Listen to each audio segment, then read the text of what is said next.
Right, let's talk about West Ham, because apparently they've contacted Brighton over a potential loan move for their striker, Evan Ferguson. What's the situation? I think the situation at the moment is that Brighton are undecided whether Ferguson will go out on loan or not. Obviously, I mentioned earlier they're missing Danny Welbeck, who's not going to be back this weekend, as I understand it. And Evan himself has picked up an ankle injury. I think he might have started against Brentford, so bad timing for him. But West Ham, certainly one of the clubs who've shown definitive interest. Obviously, Mikel Antonio is unavailable at least until the end of the season.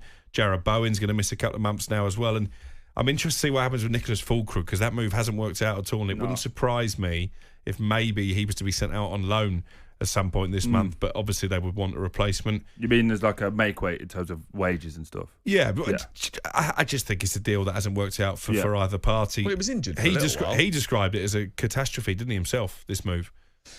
Which is quite a strong word from a player. So, keep an eye on Evan Ferguson. I think that's one that could rumble on till the end of the window. But I think there'll be a few clubs willing to pick him up. The issue that Brighton have got there is I think they still see him as someone who can be worth a lot of money. But you look at his form, probably for 14 months now, really struggled. He had a big injury, didn't he? But you're definitely right in that. He hasn't scored anywhere near the number of goals that I think everyone was expecting. He needs a good run of games as well. He strikes me as somebody that needs 5, 6, 7 games to get up to speed and up to tempo, especially after the injury.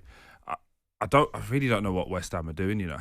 Like, I can't see, what are they building towards? Is it a younger model? Is it an older model? Well, it doesn't help that there's loads of uncertainty about the manager, right? So every game that they win or play seems to be potentially his last game in charge. Yeah. And it feels like there's a lack of confidence amongst the fan base and amongst the playing staff. It's got Ten Hag vibes about it, isn't it? Everyone knows he's going to get fired. It's just a question of when rather than if. Well, he doesn't want to fire him. David Sullivan does not want to fire him because he doesn't want to pay him off and he doesn't think they're going to get relegated. And if you look at the table, it looks unlikely. But I don't think it's helping the atmosphere around the club. Of course. The atmosphere at the London Stadium is really poor. They're playing poor football. They're 10 points worse off than at this stage last season, and they've got a tough game at the weekend to get away at Manchester City. It's not going to get much better. Then they go to Aston Villa in the cup. No, I agree with all that. I just think like let's lift ourselves just above it. Like, what are West Ham trying to create from a recruitment point of view? Well, is it a younger version? I don't know what it is. It's funny. Füllkrug.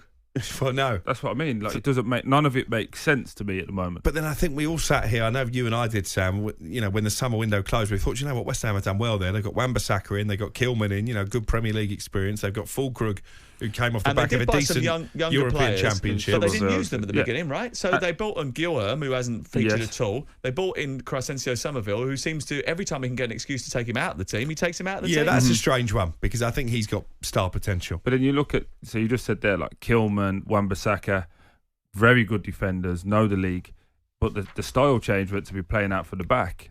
That's not their strong suit. And there's no pace, right? Do you get what I mean? It doesn't.